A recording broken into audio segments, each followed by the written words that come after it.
Okay, so good morning, good afternoon po sa lahat. At purihin po ang Diyos sa hapong ito at muli tayong mag-aaral ng mga salita ng Diyos.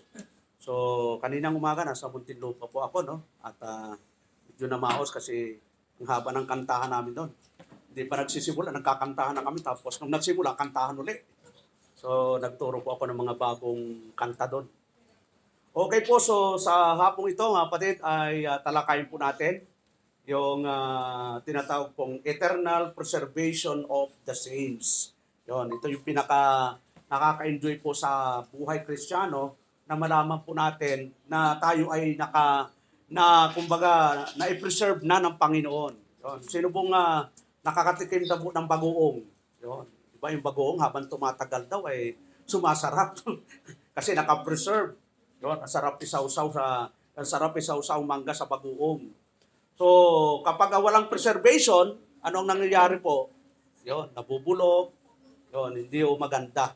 So, ang pag-usapan po natin ay yung tinatawag pong eternal preservation of the saints. So, pag sinabing eternal, walang hanggang pag-iingat ng mga banal. So, pag sinabing saints, banal. So, pag sinabing banal, hindi po ibig sabihin dineklara na papa, dineklara ng ninuman, ang Diyos po ang gumawa sa atin na maging banal. Pag sinabing banal, hindi yung parang hindi ka nagkakasala. So lahat po tayo, Kristiyano man o hindi, nagkakasala po tayo. Araw-araw po yan, nagkakasala po tayo. Sige nga, tumayo yung hindi nagkakasala. Siyempre ako na, laging nakatayo na. So, upo na lang ako. So, ibig sabihin, lahat tayo nakakasala. Pero, diniklara po tayo ng Diyos na banal. Bakit tayo diniklara ng banal? Kasi yung kasalanan natin, na dapat tayong parusahan, ang nag-ako na nun ay ang ating Panginoong Hesukristo. Kaya hindi na tumitingin ang Diyos sa mga kasalanan ng ginagawa natin. Dahil pag yun ang tiningnan ng Diyos, walang pupunta sa langit, lahat ay papunta sa eternal na kapahamakan. Kaya nga mayroong mediator between God and man kasi para mapalubag yung galit ng Diyos sa kasalanang ginagawa ng tao. So pag sinabing preserve, ibig sabihin to keep safe, to keep from perishing or spoiling. Yun pala ang ibig sabihin ng preserve. Yung ibig sabihin ay pala nandoon na ligtas at ito ay hindi mapapahamak. So palaging naka-preserve yun na ano man ang mangyari dito sa mundong ito ay naka-preserve na po tayo doon sa walang hanggang kaharian. Yun, di ba? Sarap doon. Dito, temporal lang yung saya natin. Minsan, pag marami kang pera, talagang, nagsaya ko! Mayroon akong milyones! Di ba? Kahit pagka mayroon ka tayong pera, pag dumating, medyo masaya ka eh. Pero pag dumating yung bayaran, Judith dito, Judith doon, nako, nalungkot na tayo. Kasi pag may kumatok sa'yo, sigurado yon, dalawa lang yon, Bombay o kaya Judith. So, dito sa mundong ito, marami pong struggle. Marami pong mga bagay na nakakabalisa sa buhay Kristiyano. Pero itong papag-aralan natin, magbibigay po sa atin ng encouragement na kahit marami nating mga struggle, as long na tayo'y anak ng Diyos, tayo po ay nakapreserve na doon sa walang hanggang kaharian. So, the doctrine of eternal preservation of the saints means that the elect of God are never danger of eternal damnation and are preserved into eternal life by the covenant or work of Jesus. So napakaganda, no? Na pag sinabing preservation, wala na ho tayong eternal na kapahamakan. Minsan napapahamak tayo dito sa mundo, di ba? Minsan nadadapa ka, minsan nakakasala ka. Yun, temporal lang yun. Wala namang hindi nakakasala. Lahat tayo nakakasala, maliit, malaki. Ang Diyos hindi tumitingin kung malaki, maliit. Basta nagkasala ka, parehas lang yon. Yung nakaw ng piso, nagnakaw ng 1,000,000. Sa tingin ng Diyos, parehas lang yon. Pero sa atin, di ba, Brother Ariel, nakaw mo'y piso, sa akin 1,000,000. Sino ang huhulihin? Yung 1,000,000. Di ba? Ay, yan si Ariel, patawarin mo, 1 piso lang ang ninakaw. Yan si Romel, 1,000,000 ninakaw. So yung justice sa mundo, unfair. Di ba? Pero sa Diyos, parehas lang yon. Pareho kayong parurusahan. Bakit? Ang tinitingnan ng Diyos, yung desire ng puso ng gumawa. Di ba? Ay, piso lang yung ninakaw ni Brother Ariel. Ay, paano kung ang nakita mo, Brad, 1,000,000 din? 1,000,000 din ang kukunin mo. Nagkataon na 1,000,000 yung nandun, nandun, nakabalandra. So yung desire, yun ang tinitingnan ng Diyos. Pero purihin ang Diyos dahil kahit makagawa tayo ng mali sa mundong ito, still, tayo po ay eternally secure. Yun. Pag sinabi eternally secure, pag dumating ang Panginoon, 100% na makakasama ka doon sa pagbabalik ng Panginoon. At sasalubungin natin ang Panginoong Jesucristo dyan sa alapaap.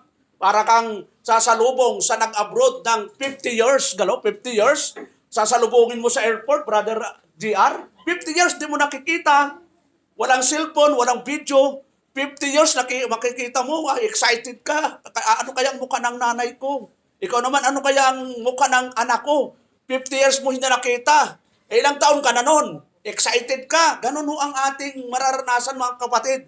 Kapag dumating ang Panginoon, excited na excited tayo. Bakit to? Alam mo, aangat ka. Eh, sa atin, paano ka aangat?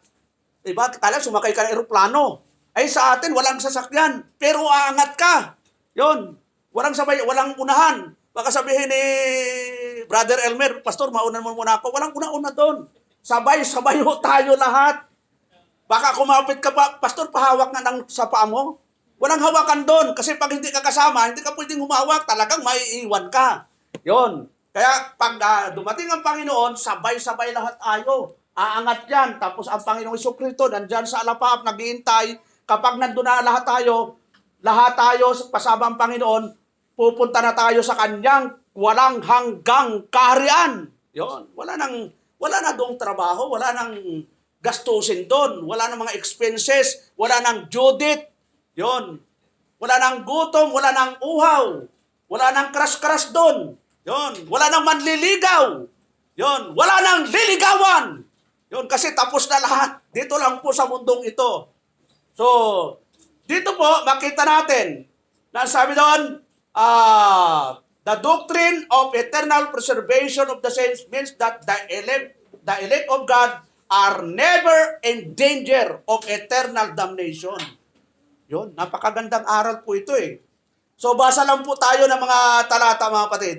Sinimulan po natin sa Old Testament, no? Sa Psalm 37 verse 28. Ano po yung sabi ng psalmist? For the Lord loveth judgment and forsaken not his saints.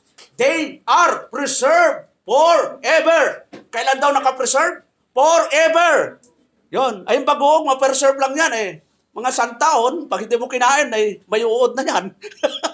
So, yung pagka-preserve sa atin, forever, mga kapatid. Pagbilang ka ng 1,000,000, anong sunod sa milyon, mga kapatid?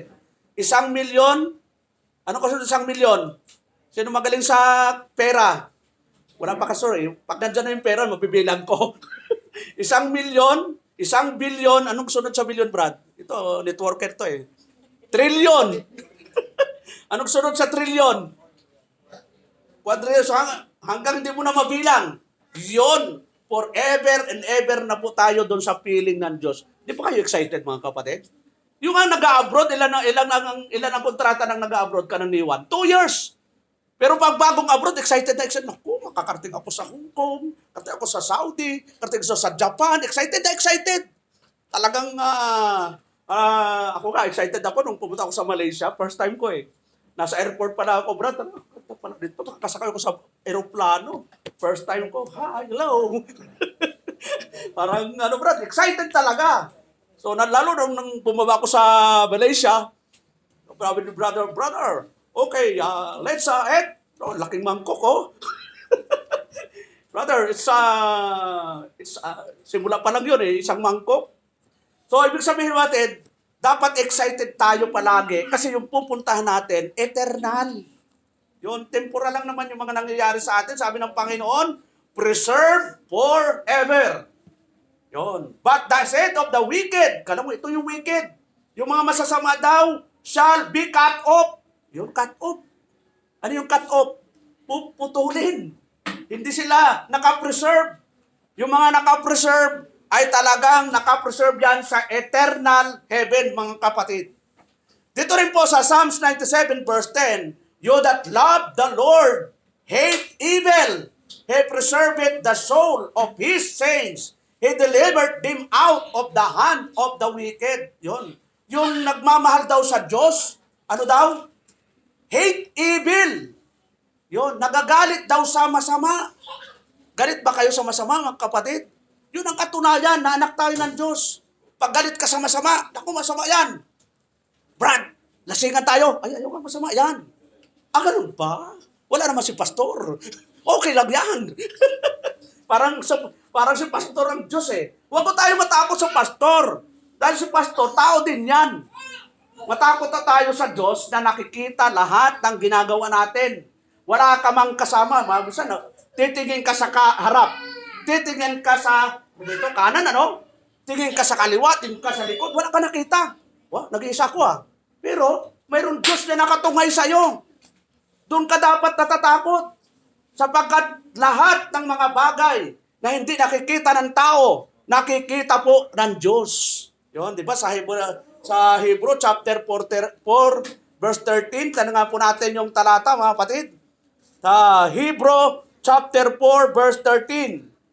Ano po yung sabi ni Apostol Pablo po dito? Sabi doon, sa 13, neither is there any creature that is not manifest in His sight, but all things, lahat daw ng bagay, are naked and open unto the eyes of Him with whom we have to do. So walang pwedeng ilihim sa Diyos. Lahat ng bagay. Yun. Kahit pagtago ka sa kwarto, ilock mo pa yun, Brad. Yun. 10 lock. Ako, walang makakita sa akin. Sure ako. 100%. Pero ano sabi doon? Lahat ay nakikita na lalaban ng Diyos. Yun. Kaya, dito na isod ka, Brad, doon. Dito na kayo? Diyan na? Okay. So, sabi doon, He preserved the soul of His saints. Yun, napakaganda doon. Unang-una, yung nagmamahal daw sa Diyos ay hate evil. Pangalawa, He preserved the soul of His saints. Yun. Yung ating Diyos, pinipreserve niya yung kaluluwa ng kanyang mga banal. Yun, yung kaluluwa. Kasi pag namatayo tayo, yung katawang lupa natin, nagsimula sa lupa, babalik sa lupa.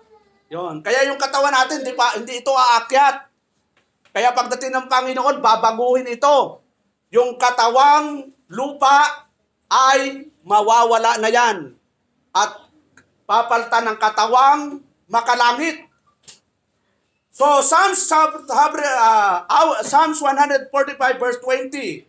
Anong sabi po doon? The Lord preserveth all them that love Him, but all the wicked will destroy. Galam mo yun? Lahat ng masama. Ano ang mangyayari? Mapapahamak. Siyempre, yung kapahamakang tinutukoy dito, everlasting. Yung pupunta doon sa eternal damnation, sa lake of fire. Pero yung mga banal, anong sabi ng Biblia? The Lord preserveth all them that love Him. Yun. Lahat ng nagmamahal sa Diyos ay nakapreserve na po. Mahal ba niyo ang Diyos, mga kapatid? Parang mahina yung nagmamahal. Mahal ba niyo ang Diyos, mga kapatid? Amen. Malakas, amen! Dapat ganon. Parang, amen, parang tipid na tipid eh. Dapat pag gano'n amen, talagang malakas. Gusto pa nyo ang pera? Isa sa iba, amen. Ano? So, pag amen, malakas mga kapatid. So, ano po? Sabi doon sa 1 Thessalonians chapter 5 verse 23, and the very God of peace sanctify you wholly, and I pray God, your Holy Spirit in soul and body be preserved blameless unto the coming of our Lord Jesus Christ. So, preserve. Ano yung nakapreserve? Holy Spirit, soul, and body. So, yun ang kabuuan ng pagkatao natin. Body, soul, and spirit. Kapag ang tao ay walang body, makikita niyo ba ako, mga kapatid? Hindi. Kapag ang tao ay walang espiritu, ano mangyari? Wala hong buhay. Pag ang tao ay walang kaluluwa, patay na. So, lahat yun, kabuuan po yun. Body, soul, and spirit. Yung tinatawag na pagkatao. Dito po sa 2 Timothy chapter 4 verse 17. Sabi po dito sa 17 hanggang 18, notwithstanding the Lord stood with me and strengthened me, that by me the preaching might be fully known, and that all the Gentiles might hear. And I was delivered out of the mouth of the lion. And the Lord shall deliver me from every evil work. Dala po yun, mga kapatid. And will preserve me unto His heavenly kingdom, to whom be glory forever and ever. Amen. Yun, napakagandang verse na ito, mga kapatid, no? Sabi ng ating Panginoon, ng ating ni Apostol Pablo, na sabi doon, and the Lord shall deliver me from evil work. Ang Diyos ang magliligtas sa atin sa mga gawa ng kaaway. Sino ba ang kaaway natin, mga kapatid? Siyempre, na talagang 24 hours gising. Sino ba ang kalaban natin na 24 hours gising? Hindi natutulog. Siyempre, si Satanas at ang kanyang mga kampon, ang mga demonyo. Hindi ho natutulog. Tapos tayo, tulog ng tulog. Pagdating sa gawain, tapos pagdating pa sa church, hindi mo natutulog ngayon. Natutulog pa rin. Walang matutulog pag nasa church, mga kapatid. Sa bahay yung tulog, ha? Okay lang, nakapikit. Pero baka matuluyan, natutulog. Hindi. Pastor, nakapikit lang ako. Pero hindi ko alam kung natutulog ka ba o hindi. Okay, so, sabi doon sa 2 Timothy 4:17, strengthen me. Tapos sabi doon, deliver me from evil works, preserve me unto His heavenly kingdom, to whom be glory forever and ever. Amen. Yun. Tingnan niyo, mga kapatid, ang dami nang pwedeng masagasaan. Ba't hindi ka nasagasaan? At kahit ako nasagasaan, pero hindi ako namatay. Alam mo, nakbike ako dati pagkatapos ko ng high school. Ang yabang ko nun eh. Yung amo kasi, ang may mountain bike, ang ganda eh. Pag madaling araw, hindi naman lang ginagamit. Sabi sa akin, gamitin mo kung gusto mo. Pagdating ka to, ako naman ang gagamit. Kayabangan ko, talagang pati bike, pati bus, sige, habol ka. Siguro nainis yung driver. Ginit-git ako, talsik ako sa palayan eh. So, sa kayabangan, ang yabang ko talaga, mabuti na lang at yun, yung may kayabangan ng kaunti pa rin ngayon. So, sabi ni Lord, yabang mo medyo pinalo ako ng kaunti eh. Talsik ako sa palayan eh. So, minsan, yung tinatawag po nating mga evil works ay kala natin ay walang balik, lalo na sa pakiging Kristiyano natin. Kaya kapag tayo Kristiyano, alamin natin, ito bang ginagawa ko, masama o mabuti? Para malaman natin, masama o mabuti, ito po yung basehan natin. Magbasa tayo ng Biblia at malalaman mo kung masama, mabuti na yung ginagawa mo. Halimbawa, nag-iisa ka sa kwarto, may isang 10,000 na nakita ka. Naku, isang 10,000, ako lang, wala akong makita. Wala namang CCTV. Yun. Okay, CCTV, sigurado huli ka. Walang CCTV. Di mo alam, yung CCTV, nandun sa langit. Noon pa, may CCTV na po. Yun, diretso na sa langit, wala akong wire yun. Anong gagawin mo pag mayroon nakita kang 10,000? Yun. Di mo alam kung kanino. Pero nandun sa bahay ng amo mo. Ibabalik mo ba o hindi? Kakapain lang sa'yo, no? Tinitingnan ko nga si Pastor, painan ko 10,000 ito, Pastor pa naman. So, nangyari sa akin po yan, nung naging buya ko, pinainan talaga kami ng yung pera eh. So, alam ko naman pain, akala niya May isa na ako, sanay na ako sa pain eh. Hindi niya alam, nung pagkaalis ng pain, iba naman ang ginawa ko. So, hindi pa, unbeliever pa kasi ako doon. Mga kalukuhan namin yun eh. So, alam namin yung takbo ng mga amo. Yun. Kasi, siyempre, pag amo, nagsisiguro niyan. Minsan, papainan ka talaga niyan. Pera, mga material, yun, para makasiguro sila na tapat ka.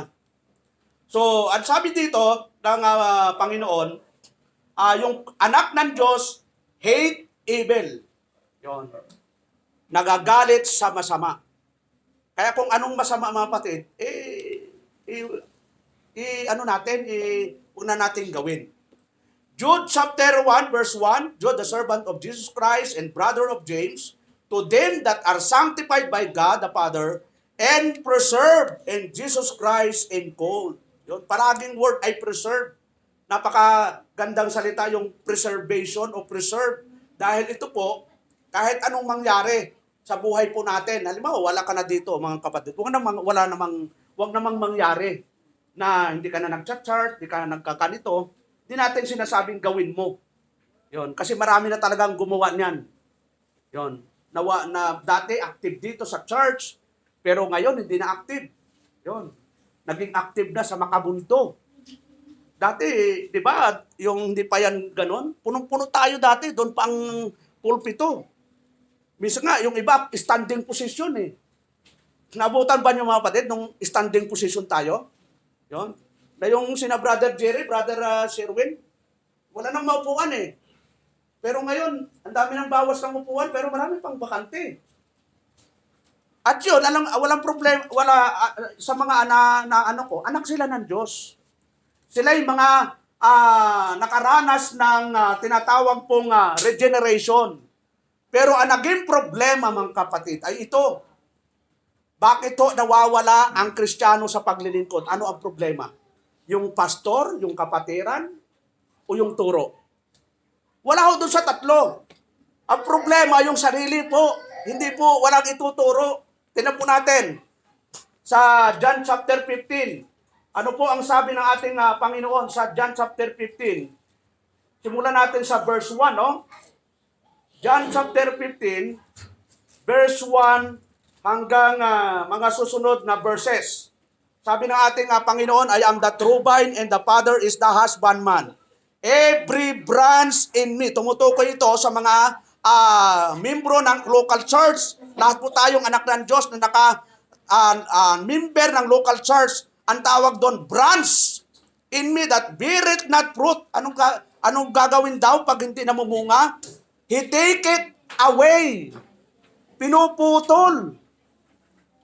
And every branch that beareth fruit, he forget it that it may bring forth more fruit. So mawawala sa church. Pero yung kanyang kaluluwa, secure, naka-preserve.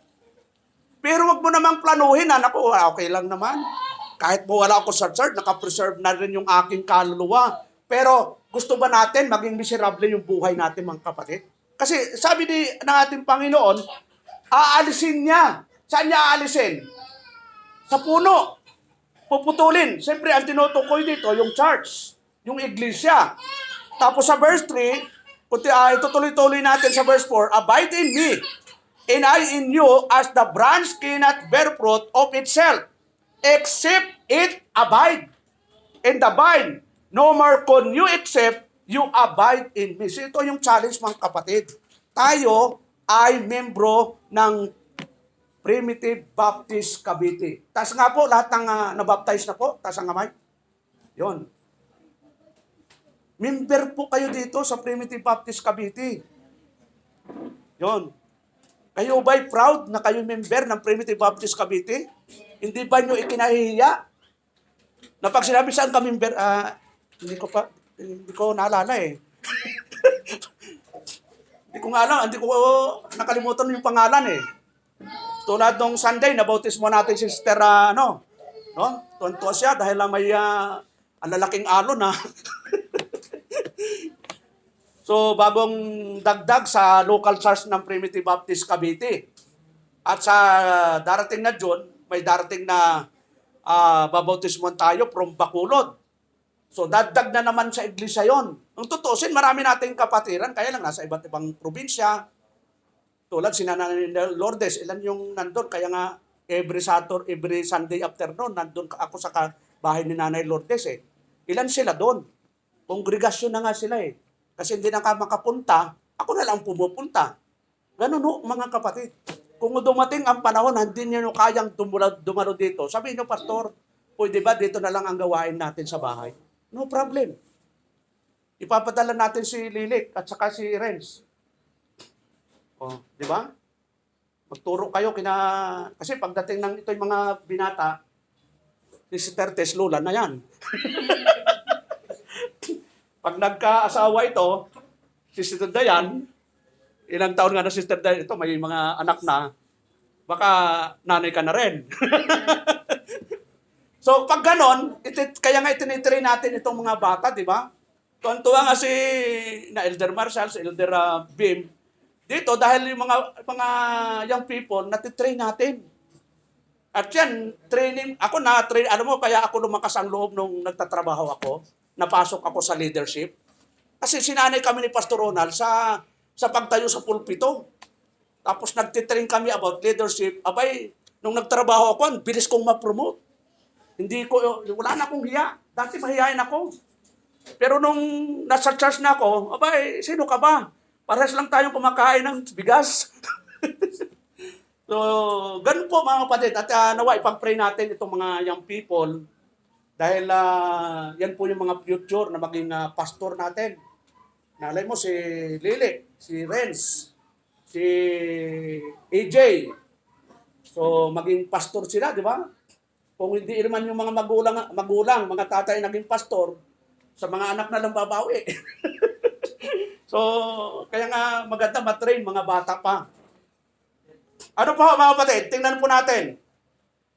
The elect of God are preserved in the covenant work of Jesus Christ and are never any danger of losing their eternal life or eternal perishing. So, kapag ikaw anak ng Diyos, hindi ka na kailanman mapapahamak na mapupunta ka sa impyerno. 100% na kapag namatay ka, yung inyong kaluluwa ay mapupunta sa eternal heaven. Yun. Pangako po ng Diyos yun. Kaya titingnan natin sa Book of Romans, tingnan po natin. Ito yung tinatawag na order of salvation. Pag sinabing order, pagkasunod-sunod. Yun. Hindi mo pwedeng lampasan yung isa. Kasi order po yun. 1, 2, 3, 4. Tingnan po natin yung order of salvation na sinasabi po ni Apostol Pablo sa Book of Romans chapter 8. Simulan po natin sa verse 28 mga kapatid. Sabi po doon, and we know that all things work together for good to them that love God. Yun, to them who are the called according to His purpose. For whom He did foreknow, He also did predestinate to be conformed to the image of His Son, that He might be the firstborn among many brethren. Ito po yun. Verse 30, moreover, whom He did predestinate, them He also called. In whom He called, them He also justified. In whom He justified, then He also glorified. Sunod-sunod po talaga, no?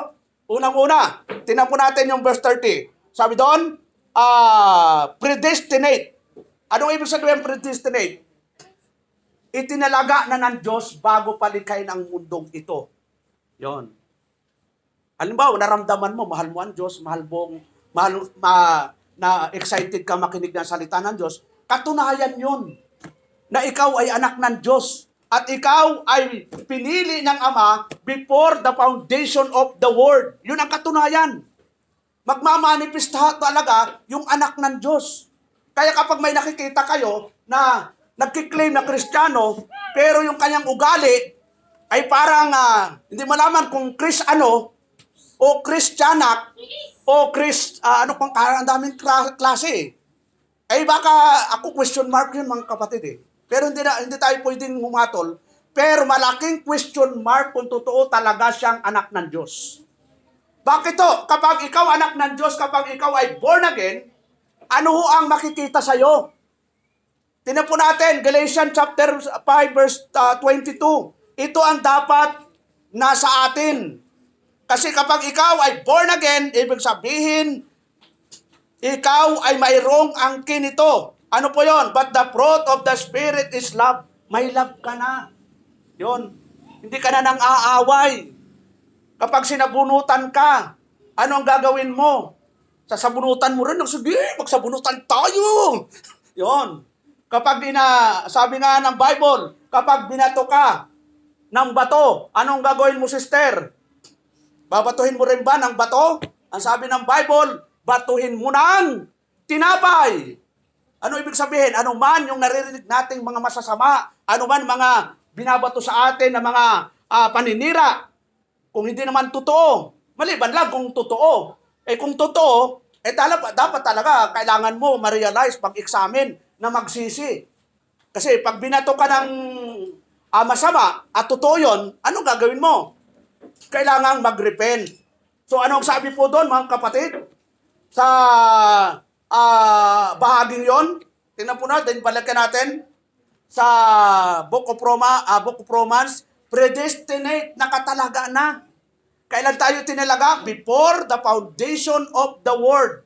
Basahin nga natin, Ephesians 1:4.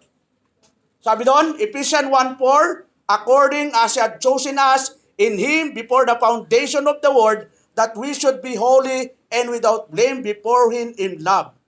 Isa sa fruit of the Holy Spirit is love. Sacrifice talaga. Ang pagiging Kristiyano ay may sakripisyo. Kami mga pastor, daming sakripisyo na po mga kapatid eh. Yung ano namin, yung mga personal na ambisyon namin, sinacrifice na po namin eh. Alang-alang sa ministry. Kung tutuusin, mayaman na po ako dapat eh. Pero ako ngayon, mas mayaman. Dahil sa Panginoon. Hindi sa material. Sa spiritual po. Pero kung hindi ako naging pastor, mataas po yung pangarap po talaga eh. Kasi nung ako'y elementary, anong ako'y nasa bundok, hirap na hirap po kami. Talagang sabi ko, hindi na ako babalik dito, ang hirap ng buhay. Kala mo, maghahakot ka ng kupra. Nakarating si Mrs. Sister Jane, napakatuktok talaga. Yung kupra, dadalhin mo sa baba. Nasa likod ho yung sako. Talagang, sanay na po kami kahit ulan, magkabalintungan man, bangon! Yon. Ganun kung kahirap. Tapos pagdating naman sa baba, bibili ng kalahating bigas, dadalhin na naman sa likod, dadalhin mo sa bundok. Bago mo kainin, talagang hirap na hirap. Kaya yung kanin doon noon, wala kang, sabi ng mga magulang, kung kakain kayo, walang isang butil ang matitira sa pinggan. Bawal. Pag mayroong natira sa sunod, hindi ka na makakakain. Ngayon, pumunta ka sa restaurant, order na napakarami. Kasi naging waiter po ako eh. Gala mo, order nila ha. Minsan yung fried chicken, di pa nababawasan. Ay tuntua naman kami. Kasi iti-take out namin eh. Pero di ba sayang yung kanin, siyempre di mo na maano yun, itatapon na lang namin eh. Punta ka sa Jollibee, kita mo, ang daming tira. Huwag na tayo pumunta sa Jollibee, sa bahay na lang. O kayong mga bata, pag kumain, dapat pag kumakain kayo, butil, kaisang butil, wala kayong ititira, sayang. Naging magsasaka po ako, ang hirap po magtanim. Ang hirap pong magtanim, maggapas, bago maging palayan, ang hirap talaga. 5 taon ako sa bukid. Kaya hindi na ako lumaki, puro hirap talaga eh. Napakahirap. Kaya tayong mga magulang, tayo ang una magsabi sa mga anak, huwag kang magtitira ng panin sa kuha ka lang ng kaya mong ubusin. Yun. Kung ang kaya ng anak mo, dalawang butil, o anak, ito, 2 butil. Mamaya na yung 5 butil. At sure ka talaga na walang matitira doon. Kasi naman, siguro, kulang pa itong isang mangko kay baby ko. Ang nakain lang, 2 kutsara, hindi sayang. Puputi kung uubusin mo. So, ito po yung challenge po sa atin na minsan, sa ating buhay, marami nating dapat aayusin bilang tayo mananampalataya. Kasi itong itinuturo dito, tayo po ay dapat magsakripisyo. Mayroon na tayong love eh. Ang dami nating isasakripisyo. Yung mga magulang, ang laki ng sakripisyo sa mga anak. gumigising ng maaga para magluto. Ano naman ang sakripisyo ng mga anak? Anong gagawin nyo? Magsasakripisyo kayo na mag-aral. Hindi kayo nagsasakripisyo na magkaroon ng boyfriend, girlfriend agad. Naghanap ng pogi. Naku, pogi, ikaw na. Ikaw o ako? Siya o siya? Ikaw, pogi. Talaga nag-jack-in poy pa. So hindi po ganun mga kapatid. Habang nag-aaral, aral muna. Madali lang yung boyfriend, girlfriend. Ang daming lalaki sa mundo, ang daming babae. Kung walang Pilipina, edi Koreana, Haponesa, Malaysiana, ano pa, Indiana, Amerikana. So mamili ka, bakit nagtitiis ka sa Pinoy kung walang magkagusto sa'yo, di ba? Pero ang unang katangian, dapat Kristiyano. Tatanungin mo, pagwapo nga, pero asal demonyo. Pag naging mapangasawa mo yan, bubugbugin ka.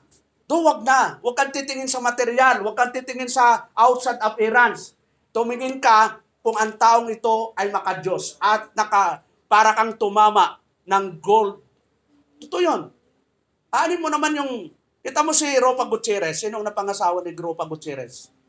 Taga Istanbul. Yun. May dalawa silang anak. Alam ko yun, no? Basta artista, alam ko yan.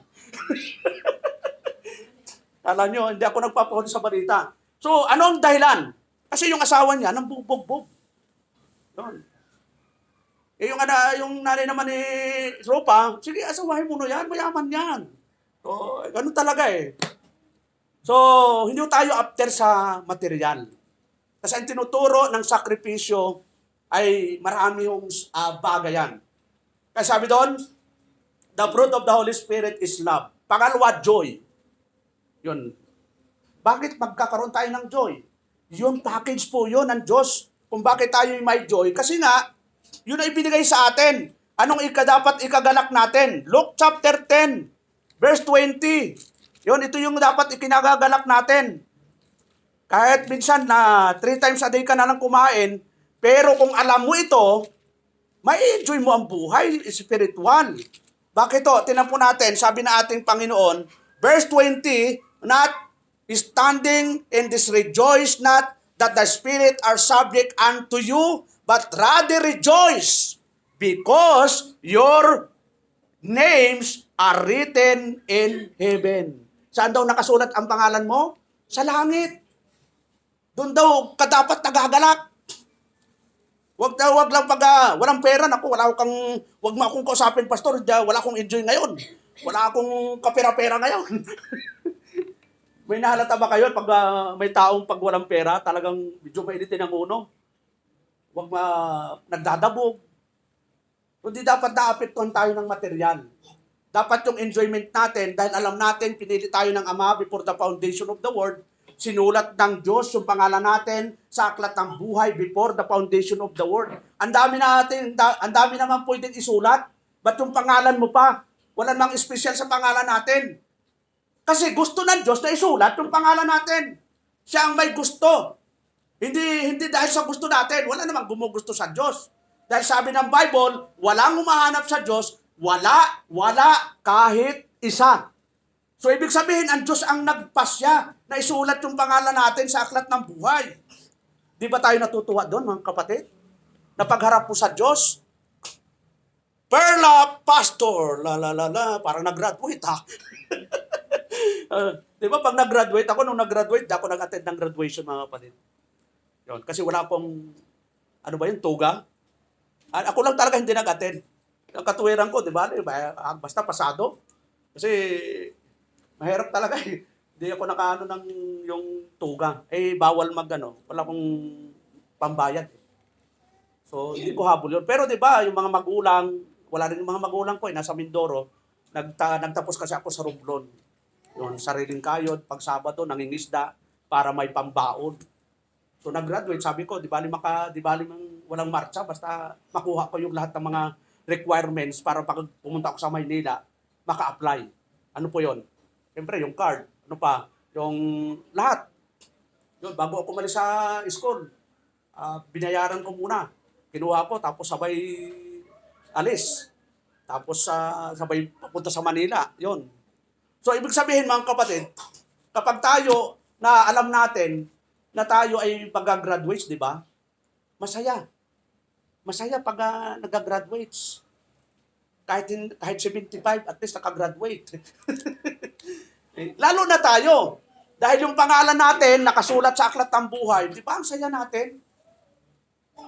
Na pagdating mo sa langit, ay talagang mai-enjoy mo yung buhay doon talaga na hindi mo pa natin ay naranasan sa tanang buhay natin. Kasi dito sa mundo, ano ba ang naranasan natin? Minsan talagang challenge. Minsan may pera ka, minsan wala. Minsan maraming mga bayarin, may pambayad ka. Minsan talagang nag-iisip ka, Lord, due date na, minsan last 3 minutes may darating eh. Ganon talaga si Lord, no? In last 3 minutes, huwag ka lang mangamba. Ano sabi doon? Huwag kang mabalisa. Huwag kang mangamba sapagkat ako'y sasa iyo saan ka man pumunta. Yan sabi ng Panginoon. So, tuloy po tayo. Sabi po doon, it is Christ who execute this covenant, he calls the elect into spiritual life. Kaya nga tayo na born again, kaya nga may fruit of the Holy Spirit tayo, para tawagin tayo sa paglilingkod. Kasi ang born again lang talaga ang pwedeng maglingkod sa Diyos. Pag hindi born again, hindi ka talaga mananatili dito. Ang mga born again lang ang pwedeng manatili sa paglilingkod. Yung mga born again na namuhay sa kasalanan, hindi talaga makakatagal din. Kasi kahit born again ka, kapag hindi mo talaga sineryoso ang paglilingkod, hindi ka tatagal at aalisin ka talaga ng Panginoon. Kahit hindi mo ka aalis, pag hindi natin inayos ang buhay natin, talagang gagawa ang paraan ng Diyos, maalis ka talaga. Mayroon sa Bible, di ba? Gumawa ng kasalanan. Yung kanyang, ano ba yun? Yung asawa ng tatay niya, parang stepmother. Nagkaroon sila ng relasyon. Pero anong nangyari mga kapatid? 1 Corinthians chapter 5. Tingnan natin yung bahaging yun mga kapatid. 1 Corinthians chapter 5. Sabi po ni Apostol Pablo, sabi doon, it is reported commonly that there is fornication among you. Yun, sabi ni Apostol Pablo, sa iglesia ng Corinto may nagkukumit ng fornication. And such fornication is not so much as named among the Gentiles. Alam mo yun, no? Kahit Gentiles ginagawa. Pero itong miyembro ng iglesia, abay, alam mo yun, no? Asawa ng tatay niya, stepmother. Abay, sinipingan. Sabi ni Apostol Pablo, kahit yung hindi Kristiyano, hindi ginagawa yan. Kaya sabi niya, that one should have his father's wife, and you are puffed up and have not rather mourned, that he that had done this deed might be taken away from among you. Yun. Dapat maalis daw yung gumagawa ng bagay na ito. Kasi talagang ginawa na eh. Sabi doon, verse 3, for I verily, as absent in body, but present in spirit, have judged already as thou I were present concerning him that had so done this deed. Tapos verse 4, in the name of our Lord Jesus Christ, then you are gathered together in my spirit with the power of our Jesus Christ to deliver. Ganun po, ibibigay kanino? Ibibigay to deliver just and one unto Satan for the destruction of the flesh, that the spirit may be saved in the day of the Lord Jesus Christ. Alam mo, masama ang ginawa nyon. Ang sabi ni Apostol Pablo, ibigay mo na kay Satanas yan. Ibig sabihin, pabayaan na. Kung hindi maniniwala, ayaw magpadisiplina, ang sabi ng Bible, ibigay mo na yan kay Satanas. Para ano daw? Para mawasak yung katawan. Ibig sabihin, talaga pwedeng patayin, no? Papatayin talaga ito ng Panginoon. That the spirit may be saved in the day of the Lord Jesus Christ. Ligtas pa rin yung kanyang kaluluwa. Ang mawawasak lang yung katawan. Kapag pinabayaan po natin yung spiritual natin, ang nagsasuffer po talaga yan, yung katawan po natin. Yung nakakaranas ng suffering. Halimbawa, magpuyat kayo. Sino ang nagsasuffer? Di ba yung katawan? Kumain kayo ng bawal. Bawal sa inyo yung pugita. Pag kumain kayo, yung mukha nyo nagiging parang si Michael Bo. Michael Boy yun ba, Brad? Talagang lumulubo. So, ang tawag doon, nagiging allergy ka. So, kung allergy sa'yo, kung bawal sa'yo, bakit ipipilit mo yung pagkain bawal sa'yo? Ako, ang bawal sa akin yung walang kaliskis, sinabi na ng doktor yan eh. Pastor, bawal sa'yo ang walang kaliskis. Pero walang kumakain, puro walang kaliskis eh. Kaya minsan talagang nagsasuffer ako. Kaya sabi ko doon sa kailangan palaging may kaliskis talaga. Kasi sinabi na nga eh. Lang bisan pag may handaan, puro walang kaliskis ang handa eh. Pugita, pusit, tulingan, inihaw na tulingan, inihaw na pugita, inihaw na pusit. Ang sarap eh. Lang yung resulta nito, dahil bawal, minsan nangangati ako, gumagano na nga ako eh. Talagang nag-i-stress na nga ako eh. Kasi pag bawal, bawal talaga. Hindi mo pwedeng So, disiplina ang kailangan. So, yung mga young people, yon. Huwag na yung mga adult kasi matagal ko nang sinasabihan pero hindi pa rin tumatalab. Huwag kayong magpupuyat, mga young people. Yon. Di ba, kung nakita niyo yung mga magulang niyo nagpupuyat, hayaan mo sila magpuyat. Pero kayo mga bata, matulog kayo. Ilang oras po ang dapat itutulog ng mga bata? 8 to 10 hours. Huwag kayong gagaya sa amin. Maka 8 hours kami, okay na. Pero kayo, mga bata, dapat nakukumpleto nyo, minimum 8 hours. Mas mahaba, mas maganda. Kami, hindi pwedeng mahaba na. Dahil baka matuluyan. 6, minimum yun, okay na eh. Makatulog. So, ano po mga kapatid? Tinatalakay lang po natin yon. Tinan po natin yung Book of Romans, chapter 8, verse 33 to 34. Who shall lay anything to the charge of God's elect? Is God that justifieth? Who is he that condemneth? It is Christ that died, you rather that is risen again, who is even at the right hand of God, who also maketh intercession for us. It is also Christ who will glorify the elect and the resurrection. Yung tinan po natin sa 1 Thessalonians chapter 4, verse 16 to 17. For the Lord himself shall descend from heaven with a shout, with a voice of the archangel, and with the trump of God, and the dead and Christ shall rise first. Ito, yung pagbabalik ng ating Panginoon. Then we which are alive and remain shall be caught up together with them, and the clouds to meet the Lord in the air, and so shall we ever with the Lord. So, binabalik nito mga kapatid, na nakapanood na ba kayo ng tinatawag na thief in the night? Yung biglang nawawala yung mga kapatiran, tapos naiwan yung pastor. Kala mo, nawala yung kapatiran, naiwan yung pastor. So, maling aral po yun na yung tinatawag pong may maiiwan, may mauuna. Wala hong mauuna, walang mahuli. Lahat ay sabay-sabay. Kaya hindi po tayo naniniwala doon sa pagbabalik ni Kristo, second coming, aakyat sa langit, tapos muli siyang babalik. Wala ho nang ganon. Pagbabalik ni Kristo, wala nang balikan yon. So pag mayroon din kayong aral na pagbabalik ni Kristo, kukunin yung mga banal at pagkatapos, aakyat siya at muling babalik, maling aral po yun mga kapatid. Ang tamang aral, pagbabalik ni Kristo, anong sabi doon? I-cut up tayo, kukunin, dadalhin tayo sa kanyang kaharian, at anong sabi? At titira tayo doon, magpasawalang hanggan. O wala nang balikan. Sinong gustong magbumalik? Lord, pwede ba mag-request? Babalik mo na, may naiwan ako eh. Wala na ho, mga kapatid.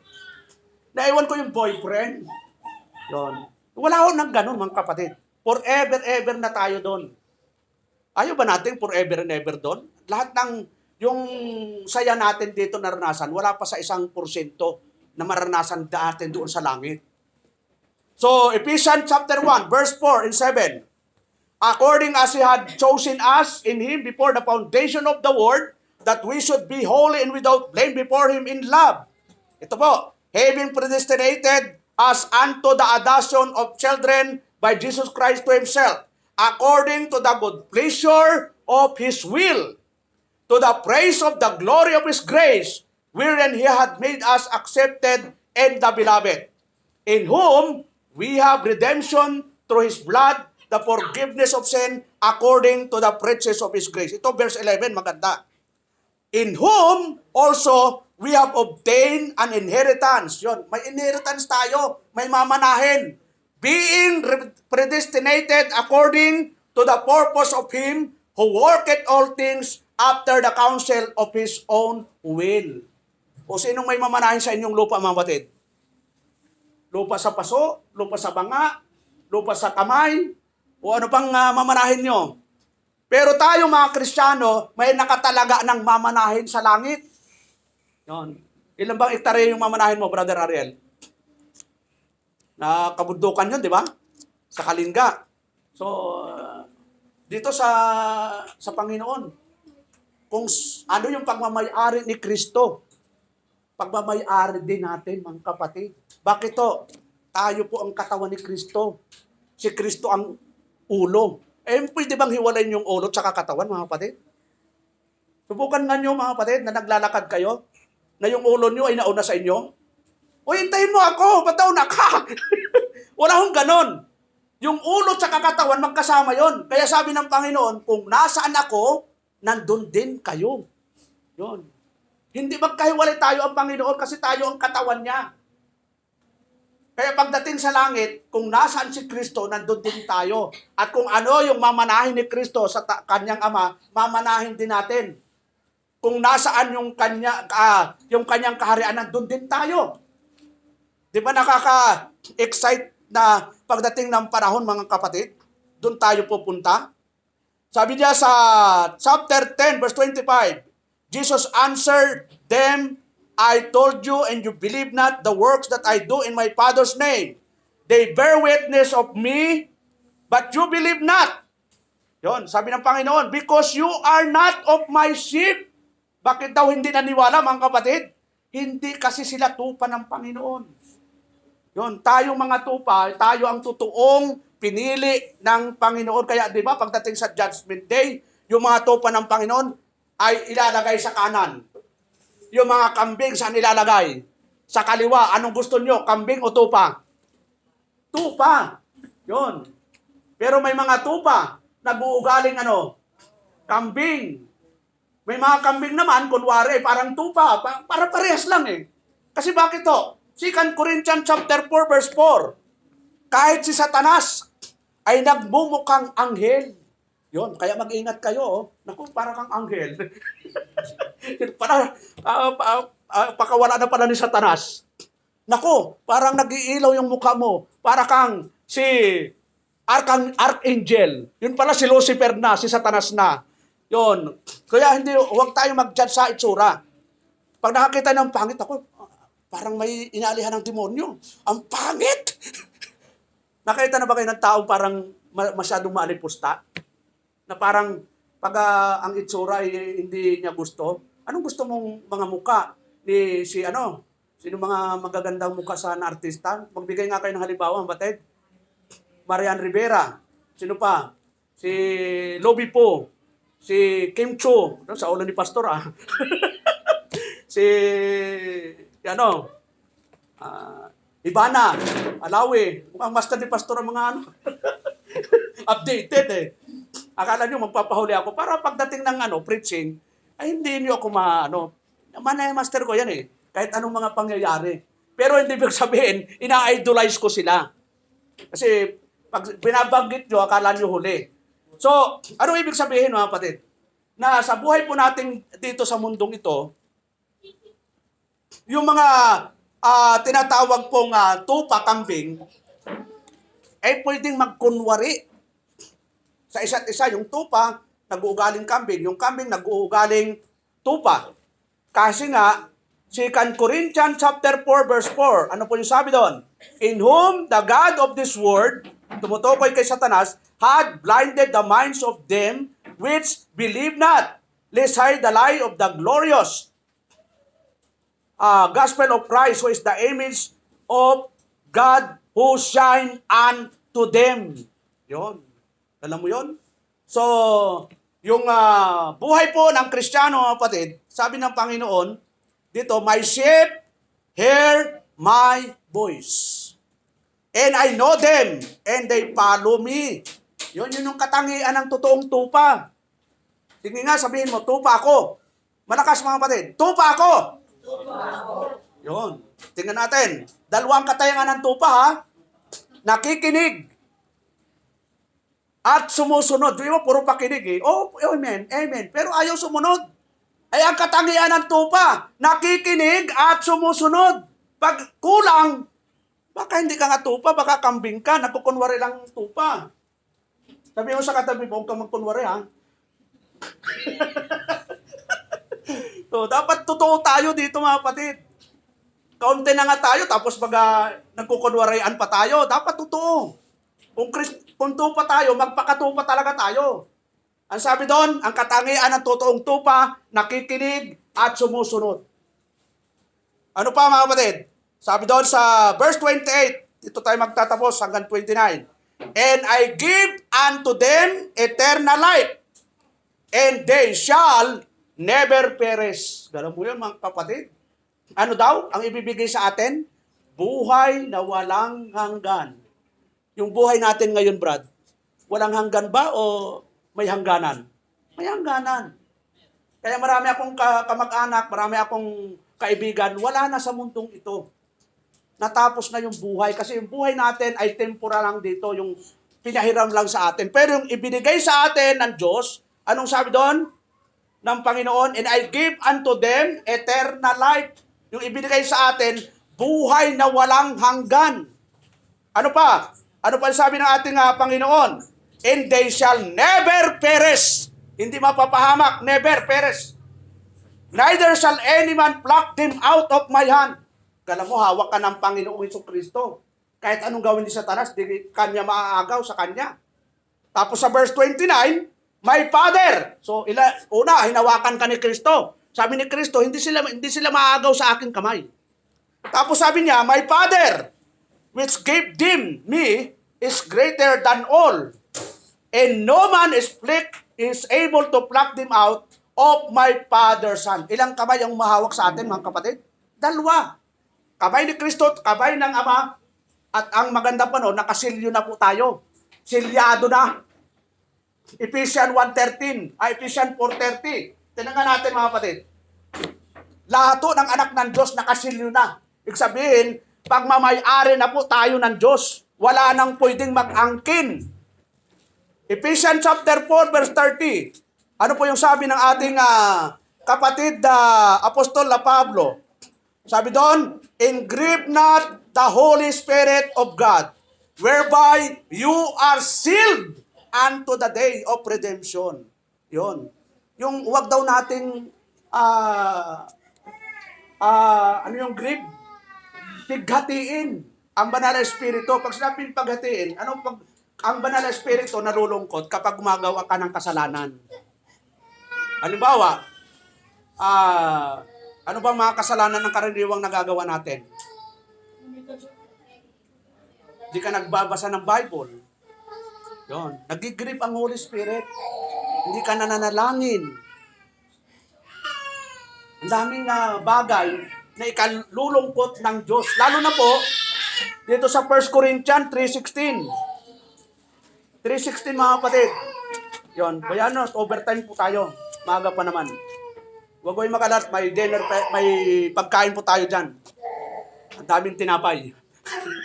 Isang sako. 3:16, ano po yung sabi doon? Know you not that you are the temple of God, and the Spirit of God dwelleth in you? If any man defile the temple of God, him shall God destroy, for the temple of God is holy, which temple you are. Yun. Kaya aalagaan natin yung sarili natin.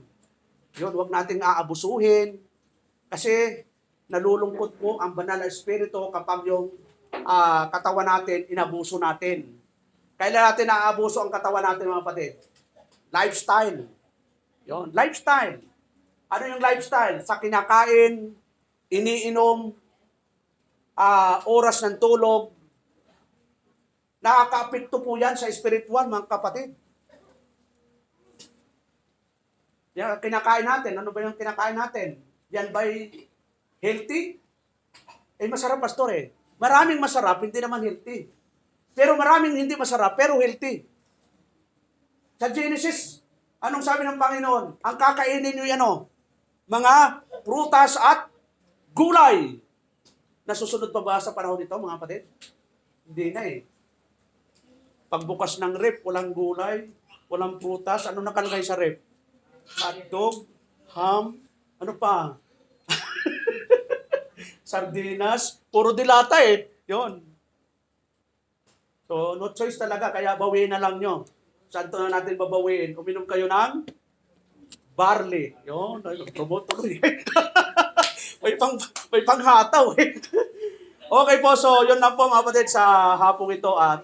Tuloy po tayong mag-aral ng mga salita ng Panginoon. Tayo po tumayo at tayo po'y manalangin. Salamat o Diyos sa hapong ito, sa iyong kabutihan, sa iyong biyaya. Salamat muli sa pagkakataon na kami po ay nakapag-fellowship. Salamat o Lord at patuloy mo kaming samahan, gabayan at sa mga natitira pa po naming oras, kayo po ang mangunat gumabay sa pangalan ni Jesus. Amen. Tama ba ta? Saka ng isa.